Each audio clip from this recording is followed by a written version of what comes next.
I want to thank everybody for coming out to our expo, and I want to thank our sponsors, which is Tetra Tech, James Environmental Management, Highlock, Finley Investigations and Security, Burmis, Permian Basin Oil and Gas Directory, Permian Basin Oil and Gas Magazine. And please, now as a courtesy, would you, if you have phones, if you turn the sound off or on those, please. If you have access to Twitter on your phone, we invite and encourage you to, is it up here? Yeah, behind me. If you want to tweet that out, we're trying to get something going there as well. And also, we really encourage you to post something about the event afterwards. We'll have a chance for questions, I think, either during or maybe after. I don't know, however Angela wants to do it today. And we have an evaluation form. I'll get around to you later during this hour, pass these out, and if you would just fill it out and leave it over here at the table as you go out. Our third session today, this one is allocation wells and what makes them different. Operators can, for now, get permits for horizontal allocation wells without getting consent of all mineral interest owners. The growth of horizontal drilling has been a factor in the new rules. While once it was necessary for operators to get sign-offs from all lessors, if the operator wanted to pool leases, to unitize it for drilling a well that extends across multiple tracts, that's no longer the case. Here to share with us what this means for royalty owners and operators is Angela Staples. Angela currently serves as General Counsel for the Permian Basin Petroleum Association, the PBPA, with which we're affiliated. And she authors a monthly article for our magazine, which I showed you, PB Oil and Gas, which consists of recent case law review analysis that relates to the oil and gas industry. And it's a popular column. And we did a profile of Angela last year, and it was quite popular too. We had a lot of good response to that. She's a graduate of the University of Texas at Austin School of Law. She's focused her practice on oil and gas matters and is admitted to both the Texas and the New Mexico bars. She's board certified in oil, gas, and mineral law by the Texas Board of Legal Specialization. Prior to moving to Tall City Exploration, Inc., as Vice President of Land and Legal, she practiced oil, gas, and mineral law privately. Please join me in welcoming Angela Staples. Thank you.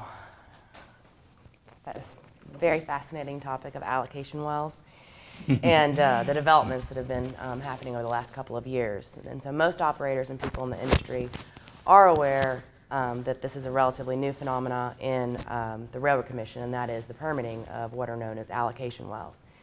And what's interesting about this phenomena is actually the description of what an allocation well is. As everybody knows, an operator has to apply for and be granted a permit by the Texas Railroad Commission prior to commencing operations. Do I just need to signal you when? Yeah. Okay. So you can just, I don't know why it's transitioning, but you can just make it all come up. So the Texas Supreme Court has mandated that when evaluating a permit application, the Texas Railroad Commission is to administer the conservation laws. It is not to undertake to adjudicate questions of title or rights of possession. Those questions must be settled in the courts. The court was clear that a permit does not establish or grant title. Moreover, the court held that a permit should be granted, or should be denied if it does not reasonably appear that the applicant has a good faith claim of ownership to the property. And if the applicant makes a reasonably satisfactory good faith claim of ownership to the property, then it doesn't matter if a second applicant comes forward with an equally good faith claim to the property. That's not enough to deny the permit. And as I'll discuss in greater detail later, the proposed unit for drilling must comply with the Railroad Commission rules on spacing and density, rules 37 and 38. Because most leases aren't going to be covering lands large enough to drill, especially in horizontal drilling, one lease covering the entire tract. You're going to have to typically pool, and operators take advantage of pooling in order to comply with the spacing and density requirements. But in order to pool royalty interests, operators must have the consent and authority of the royalty owners. And the problems come in later, especially with horizontal drilling, when royalty owners refuse to consent to pooling. Allocation wells are horizontal wells that are permitted by the Texas Railroad Commission, which allow a well to be drilled across 2 more leases or units with no pooling authority necessary, nor any consent of the royalty owners as to how production of the proceeds from production are going to be split. Go ahead. And obviously, based on the 2 definitions I just gave, that is contrary to what we understand and how things work in Texas, and what the industry knows to be the general rule in Texas. The general rule in Texas is that without the consent of royalty owners, operators have no authority to pool any other estate but their own. So how did allocation wells come into being? And we need to start with a look at the history of pooling in order to get to the bottom of that. To understand pooling, you have to first understand what is known as the rule of capture. And this is a rule that was developed in Pennsylvania, where oil recovery really began in the United States in about 1859. At that point, a mineral owner complained to the courts that an adjacent mineral owner was draining his minerals through the drilling of a well. And that case ended up in the Pennsylvania Supreme Court. And the court, in stating the rule, held that water and oil, and still more strongly gas, may be classed by themselves, if the analogy be not too fanciful, as minerals ferre naturae. In common with animals, and unlike other minerals, they have the power and the tendency to escape without the volition of the owner. They belong to the owner of the land and are part of it, so long as they are on or in it and are subject to his control. But when they escape and go into other land or come under another's control, the title of the former owner is gone. Possession of the land, therefore, is not necessarily possession of the gas. If an adjoining or even a distant owner drills his own land and taps your gas so that it comes into his well and under his control, it is no longer yours but his. This is the rule of capture. It applies to water, it applies to oil, gas, and minerals, and it has been applied and adopted in Texas. However, the application of this rule is not without its negative effects. Specifically in Texas, we ended up with very closely spaced wells, which caused dangerous conditions, mostly fire hazards, excessive drilling, which caused damaged reservoirs, and then subsequent price drops because you'd want to collect as much oil as you could and sell it for anything you could over cost rather than let your neighbor take it all. So the solution then in Texas was to have regulations in order to control these negative effects. I'm sorry, I was sick and I'm just sweating really hot, so it's very hot up here. On March 31st, 1919, the Texas legislature enacted a statute requiring the conservation of oil and gas and forbidding waste, and then it gave the Railroad Commission the jurisdiction over the same. Shortly thereafter, the Railroad Commission in November of 1919 enacted the first statewide rules that Texas saw, and also the first spacing rules in the nation, Rule 37, which does have a conservation basis. It was promulgated primarily to reduce fire hazards of closely spaced wells and to minimize the danger of water percolation into the oil stratum from wells drilled in too great a number or in too close a proximity. Rules 37 and 38 regulate both spacing and density of wells. At the time of the enactment, the wells were to be located no closer than 150 feet from a lease line and no closer than 300 feet to the nearest well. Nowadays, the statewide rule requires that we drill no closer than 467 feet from the lease line and 1,200 feet from the nearest well, completed in the same horizon. And as for density, the statewide rule requires a minimum of 40 acres in a drilling unit, and cannot generally, and I'll be assigned to more than one paration unit. I say generally because the new, which doesn't have anything to do with this, but the new Sprayberry trend rules allow for what looks like a double assignment in acreage, but it's simply different horizons. So this rule, although it was a necessity for the prevention of waste and for safety, caused practical problems for operators in Texas, and especially small operators. The main issue was that, like I said before, most single lease tracts were not going to be big enough, were not going to be 40 acres to allow an operator to drill a legal well. So many exceptions to the rule were applied for and granted, and the rules became much less effective than they were intended to be. Mineral owners also of smaller tracts suffered because unless they had operators that were able to get an exception, they weren't going to get a well because they didn't have enough acres or enough space to drill a legal well. The solution, am I on the right one? Yeah. The solution then was for the operators to combine several adjoining tracts that they held under separate leases in order to have the acreage required to legally drill a well under the spacing and density rules. what they did is they filed, which we still do today, file a P12 with the Texas Railroad Commission. But this only allows the operator to pool his leasehold interest. It doesn't allow an operator to pool the royalty interest that was retained by the royalty owners that he took the lease from. And it does allow him to drill the well, but we have problems in paying royalties, which we'll talk about. The Texas Supreme Court, again, said absent express authority, a lessee has no power to pool the estate retained by the lessor with those of other lessors. In short, you can't pool royalty interest without the permission. What does that mean? It means that the lessors can enforce the lease as written. So we have the well on Tract A. If a well is drilled on a tract that is only pooled with other tracts under a P12 that's filed at the Texas Railroad Commission, but without pooling authority or agreement from the other tract owners, the lessor in the drill site tract, here it's Tract A, would be entitled to its full royalty, and the other lessors, Tracts B, C, and D up there, would get no royalty from the well. And yet, no other well may be drilled on their tracts because their acreage was already assigned to a pooled unit. Without a well producing on those tracts, however, the leases under B, C, and D would expire because we wouldn't be complying with the Habendum Clause, which requires that there be production on your tract in order for the lease to go into a secondary term. So in order to deal with this problem, pooling clauses begin to appear in leases. Pooling clauses, of course, are used by lessors to grant lessees the right to pool their lands with other lands in order to form a legally drillable unit. Pooling clauses are agreements number one, determine how royalty is to be allocated among the various tracts that are pooled, and also set forth that production on one tract of a pooled unit will be considered production on all tracts of the pooled unit.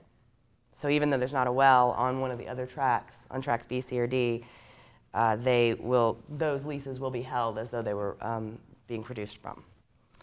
If all the owners of the pooled unit grants pooling authority, then they'll all share in the production from the well on Tract A, proportionate to their acreage combined to the unit.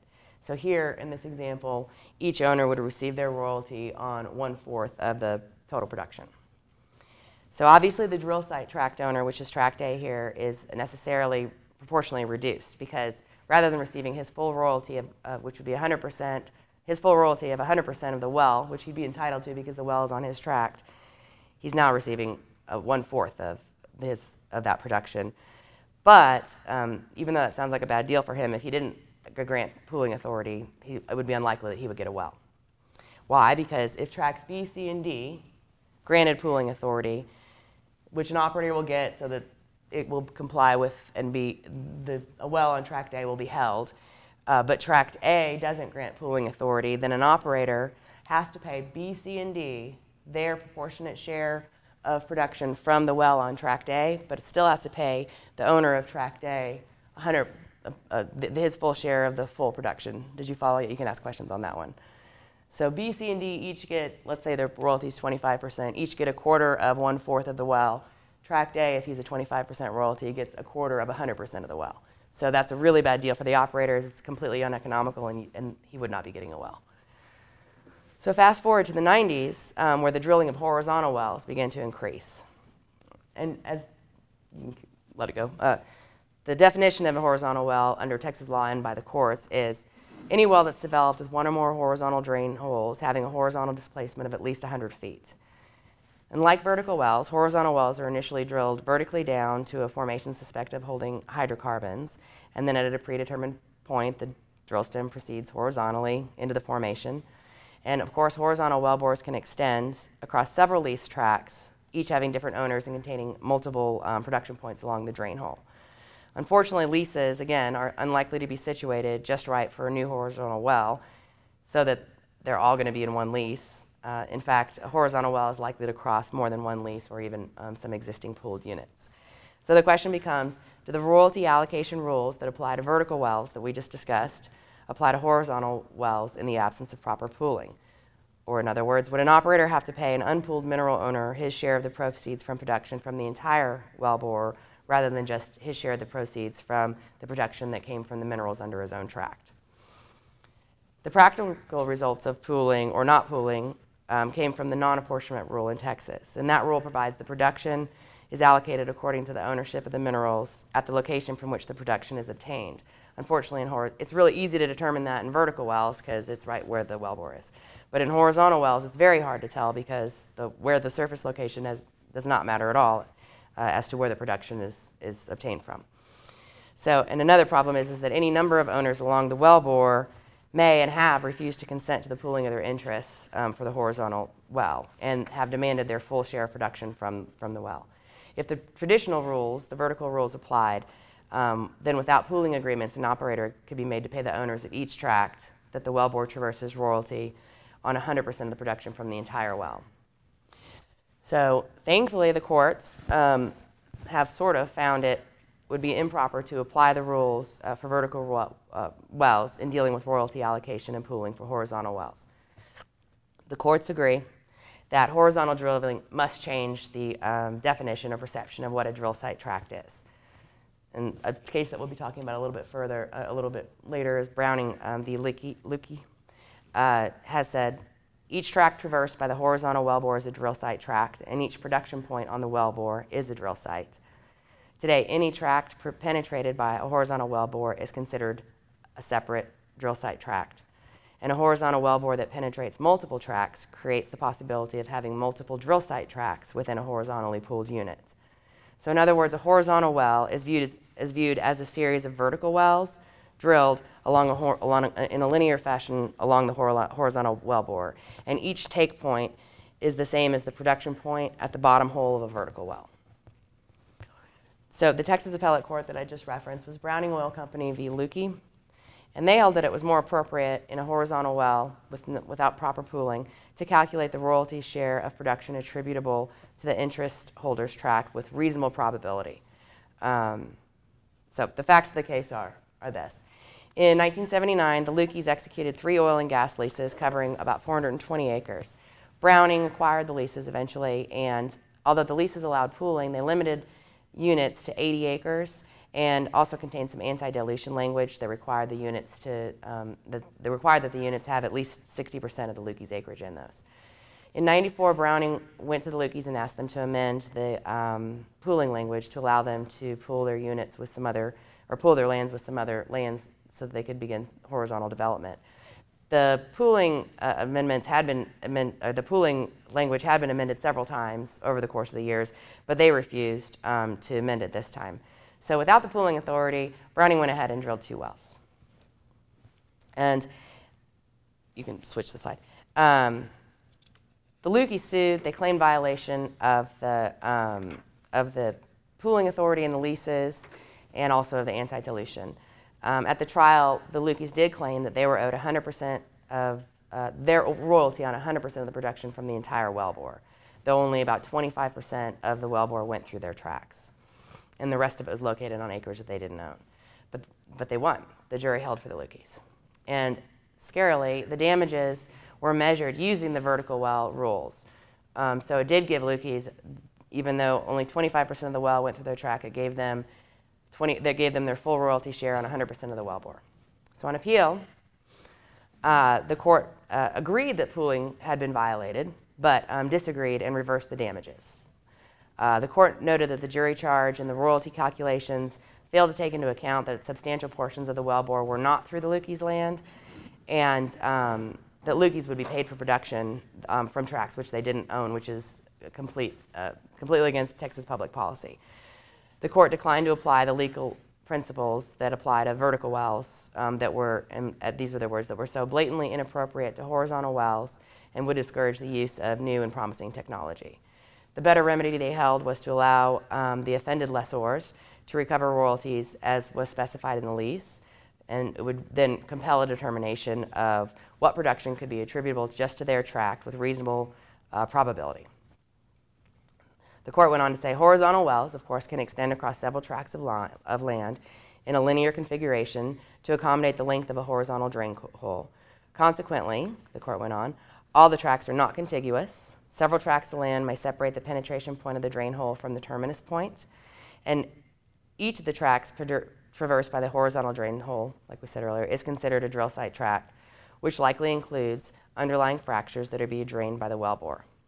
Thus, each point along the drain hole is contributing to production from isolated fractures, and no one drill site is naturally draining minerals from all the penetrated tracts.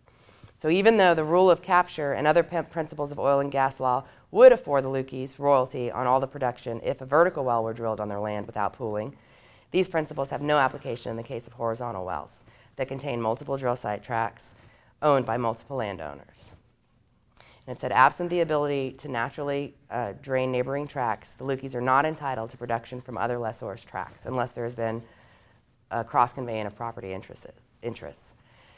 Because the purported units were not invalid and there has been no cross-conveyance, the Lueckes are not entitled to royalties on production from land they didn't own. So, in short, with all of that, the Lueckes were entitled to royalty only on 25% of the total production from the well.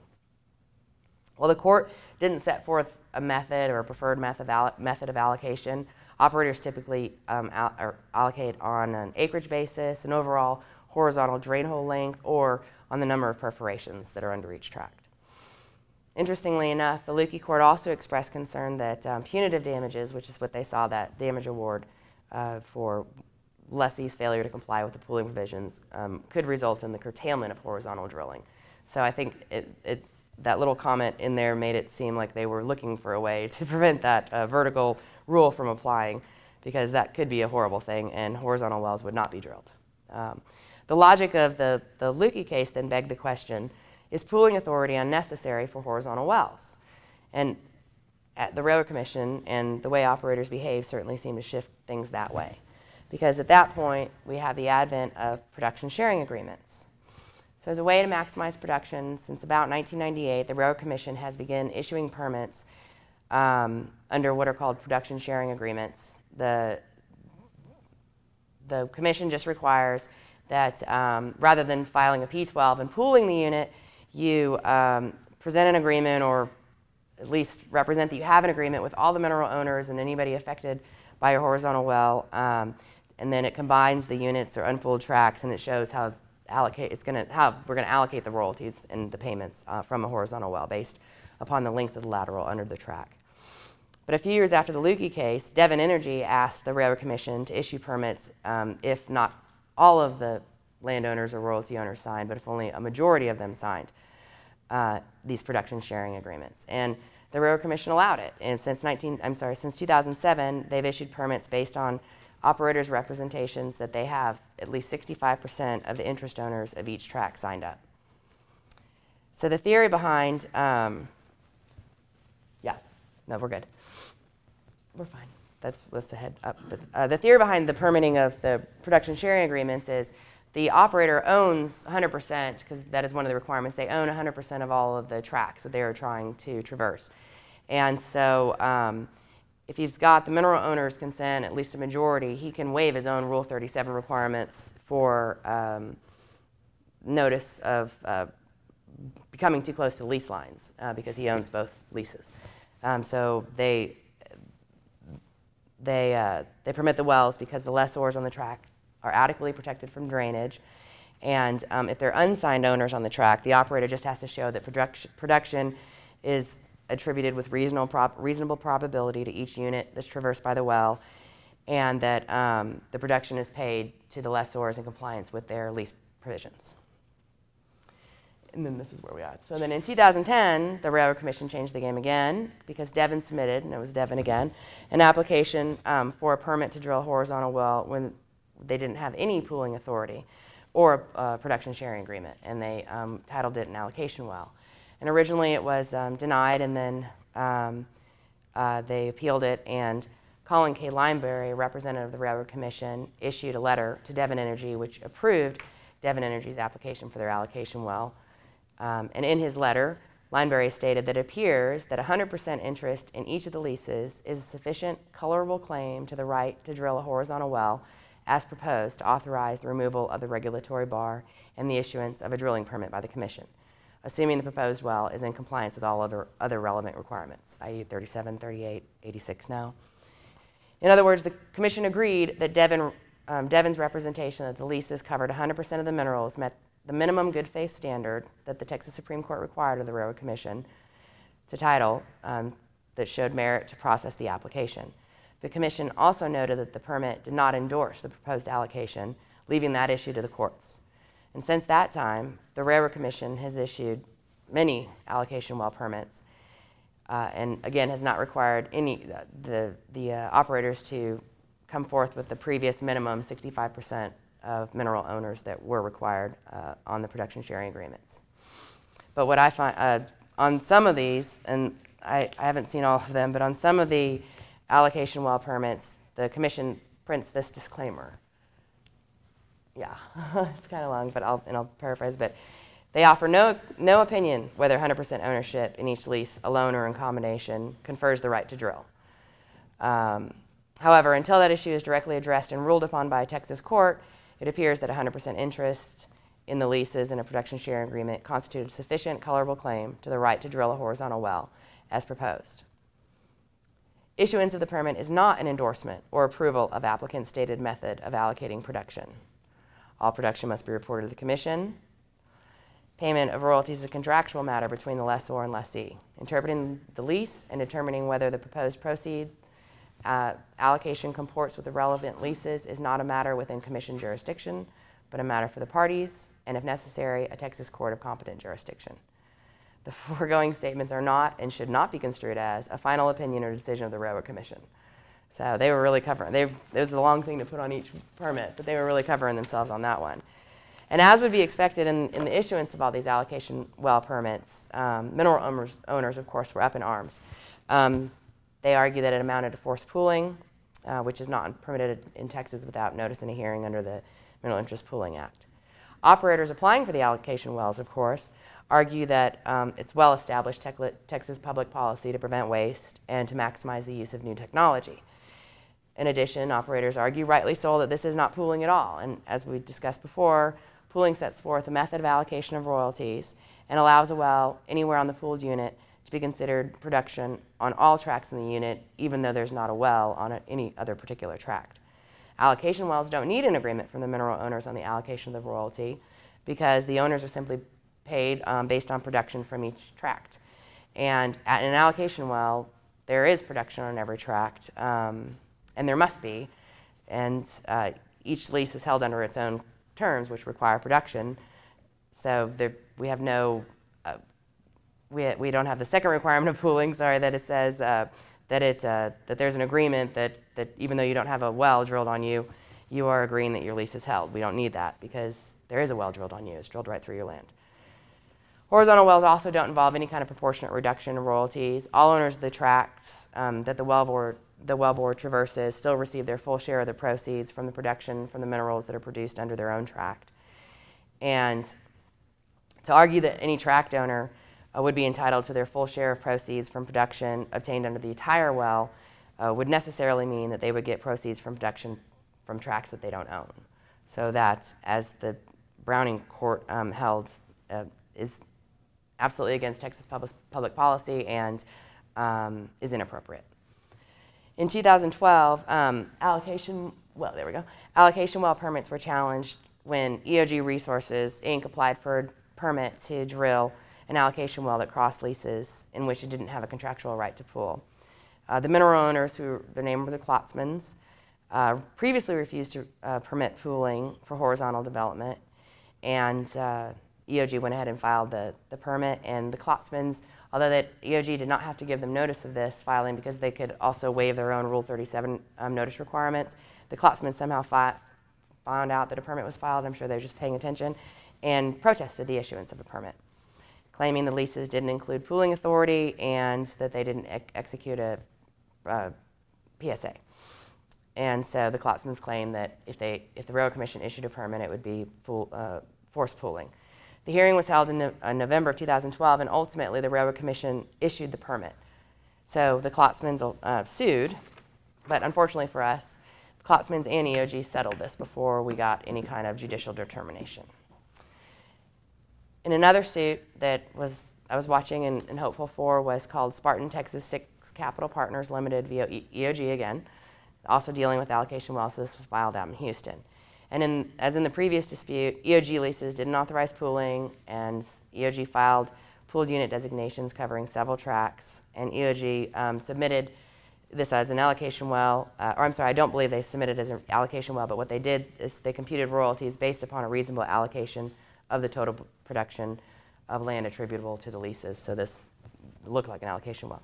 The plaintiff mineral owners claim they should be paid on 100% of the royalties, paid their royalties on 100% of the well, and that this was going to be forced pooling if the permit was issued, or that this was forced pooling. EOG argued that the leases weren't pooled, and the only determination the court needed to make is whether their allocation was proper. Unfortunately, again, for us, the allocation issue was settled, and we don't have any judicial determination as to whether or not allocation wells are proper. This is actually still an appeal, but it's between different parties. EOG's out of that. So the next step, which we're not sure of, and where we can find any kind of resolution, because there's not really any cases going forward, but we do have hope. There's currently a draft of House Bill 1552, which aims to amend a portion of the Texas Natural Resource Code, and it would change it to read as follows. In order to prevent waste, promote conservation, or protect correlative rights, the Commission may issue a permit to an operator or lessee to drill an oil and gas well that traverses multiple tracts. If there's not an agreement with one or more owners of royalty or mineral interest in the tracts traversed by the well regarding the manner in which production from the well shall be allocated among the tracts, the operator or lessee shall allocate to each of those tracts its share of the aggregated production from the well as determined by the operator or lessee with reasonable probability. So adopting basically the language from the Browning v. Luecke case, but hopefully codifying into law. If passed in this form or in some substantially similar form, operators will have the comfort of legislative authority to drill allocation wells. A lot of operators, including the company I work for, will not drill them because of the conflict and uncertainty. But this doesn't mean, just because if this gets passed, that this amended code will be the end of the story, because this law can be challenged in the courts, of course, by mineral owners. And so we unfortunately may still have many years before we have a full settlement of this issue. However, as I've said, and as I tell the company I work for, I'm not doing it. I'm going to wait. And if they pass this, this might be something else we would consider, because we do run into these problems. We're running out getting receivership leases at the last minute, or once we get a title opinion in and realizing we don't have everybody. We have NPRIs out there that we didn't know existed, and that's a whole other topic that, who knows what's going to happen with them. But until we either have this legislative authority or a final judicial determination, allocation wells are still something that's completely up in the air and a little scary to mess with. So, sorry I talk fast and I'm a little hoarse, but does anybody have any questions? Yeah, I mean, with all the conflict, yeah, it is. There's lots of things, but it's a bad time to be a title lawyer. Probably a good time to be an oil and gas litigator. So. I've got a question. Uh-huh. Under the vertical well rules with the 40 acres Mm-hmm. spacing, does that just go out the window when you have horizontal well? Yeah, it does. So what they have is Rule 86, which allows you to add on to your statewide rules. So the one I know the best is Sprayberry Trend. And so Sprayberry Trend has minimum 80-acre operation units for vertical wells. And then when you have a horizontal well, you get to add on in, I think it's 40-acre increments, depending upon the length of your lateral.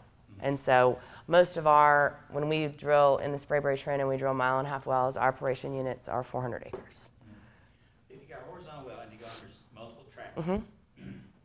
if you don't perforate under some of those tracts, you're not really draining. No, and that's another issue, and those are called no perf zones or no perforation zones. So you might do that. That's an option rather than drilling an allocation well, is to apply for a well that would be sort of like an allocation well. It would be a permit where you have no perf zones.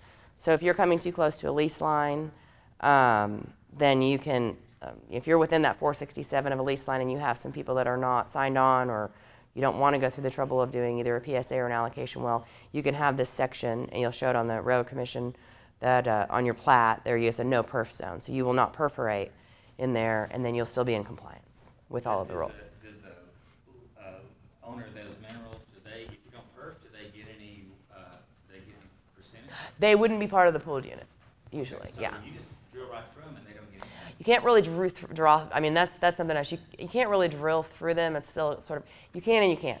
So I'm reading some papers, and I still am not sure where we're falling on this, but you have, I was more talking closer to like drilling, and there's a tract here. Let's say that you have some, so you might have to no perf. But I did read an interesting thing, and so I can't really speak that intelligently about it, because I had, and several other oil and gas attorneys had said, that's ridiculous. You can't just stick, I can't, the cable company can't run a wire through my house and say, well, there's no electricity there, so, or you're fine, I mean, you're still running it through my stuff, but at the same time, in retrospect, I guess, and I didn't think of it at the time, we are allowed to do off-lease surface locations, where you have your surface location off of your lease, and all you need is the permission of the surface owner. You do not need the mineral owner's permission, and you'll drill down, no perfs, drill, and then you'll hit. You might have to get notice if you're hitting your formation in their land, but usually, let's say no. And then you'll start your perforations when you're after you hit 100 feet into your leases. Which is really the same thing as a no perf zone. As long as you had 467 on each side of your lease, you might be able to just, if you got permission from the surface owner, it'd just be like a pipeline, I guess. So, I guess my answer is I don't really know. I think that I read a paper, like I said, a couple of days ago that made it seem like, and I didn't read it that carefully, made it seem like you could just plow right through them, but I can't say that that's true. So, yes. How do they verify, other than just a railroad commission report, on how successful or unsuccessful each perf zone would be? You might go under several. So if you're right now, what we do is you just take the whole well and you say divide it up. But you do have, they certainly can. It's reasonable probability. So if a mineral owner comes to you and says, let's say something happened and they found, I know that I have more oil here. I'm in the toe, let's say. I know I have more oil than these people do. And he can go forward and try to scientifically prove it. It's very expensive, and you'll have to show that that's not the case. And he could probably prove it, I guess. But who wants to go through that expense and trouble? But you can't. It is a possibility, and that is one step closer to reasonable certainty and probability. Along those same lines, like you mentioned earlier, the number of perfs in the same tract, that's no longer the case. No, people do still use it as an allocation, but those are the three ways. They do it either on acreage. So it gives the operator a little control if he's not along with a certain whoever. That's right. That particular tract, we're only going to put one person. I don't know who does it that way, but I know I've heard of them. I don't. So you say you have however many 30 perf zones with however many perfs in each one. Yeah, you can certainly go through that trouble and say, I'm doing however many here and this many fewer over here, and we did it on an acreage allocation. When we allocate just generally, obviously in pooling, that we agreed on, but that's what I would probably use, acreage or a length of lateral under an allocation well. But the mineral owners on the allocation well, just like in the cases, like the Spartan case that I said that ended up settling with EOG, the real issue, and I agree with that, the real issue is the method of allocation appropriate? So there's several methods out there, and it's just the court has yet to tell us yet to tell us that it's okay, and yet to tell us which method is appropriate. So, but any of those have been considered reasonable by many operators and the Railroad Commission. So it's an interesting, and I'll tell you that. So with allocation wells, they are not. I don't know. It's hard. It's a hard thing to get across. So it sounds like pooling because you're putting a bunch of leases together, just like you hear about in pooling. And it sounds just like pooling, and that's what the mineral owners are saying. But what they don't seem to understand is that it's not pooling for the very reasons that their production is not proportionally limited. They're still getting, if they have an 80-acre tract and they had a vertical well in that 80-acre tract, they would have gotten 100% of the production from their 80-acre tract. And if you have a horizontal well drilling through your 80-acre tract, you're still getting 100% of your production from your 80-acre tract. To me, that's the clearest example of how this isn't pooling, aside from the others. So there's no real proportionate reduction of royalties. There's no sharing. Nobody has to make concessions. So I'm just waiting. I think that the courts are right. I think that the Supreme Court, if they ever get to hear this, is going to side on the side of that's not pooling. I do think that. I could be wrong, but But we need it to go forward. I need mineral owners to challenge it because it's in such a state of flux and uncertainty because of the challenges that it's too risky to do it. It's too, only companies like EOG and Devon can push that envelope. We live in the age of allocation wells and PSAs and so forth. Is that an economic boon to E&P companies? I mean, does that open up the free market? I mean, does it help? Are they going to make more money because we can do these things? Well, you make more money because you're going to be able to drill in places that you might not have been able to drill. I mean, it's obviously the explosion of horizontal drilling and all the new technologies are really what's caused the economic boom, or what caused the economic boom. But the ability and the way that the courts are working with us and the Railroad Commission is working with us to allow us to continue to drill and to not be an impediment, but instead doors are open for business, that's definitely great. And so allowing the PSAs, allowing the allocations, and I think recognizing that rationally this isn't pooling. It's not pooling in the traditional sense of like a vertical well. It's great because horizontal wells are wonderful for our economy when oil is higher. So, yeah. The conservation of the resource too, is a more efficient way to extract. That's absolutely right. I mean, it's. In some cases, it may not even be drilled if this didn't happen. Yeah, that's exactly right. Just because of the distance of Well, horizontal well, so you think about how uneconomical it would be for a vertical well operator to pay. I didn't do the math, and I should have, but 25% plus 3/4 of 25%, whatever that is, all in royalties, how much less they're getting back. To have to do that for horizontal when you have such bigger returns, and that it would be catastrophic. It'd be something that I don't think many operators could deal with. So, yeah. Okay. Well, Thank you, Angie. Thank you.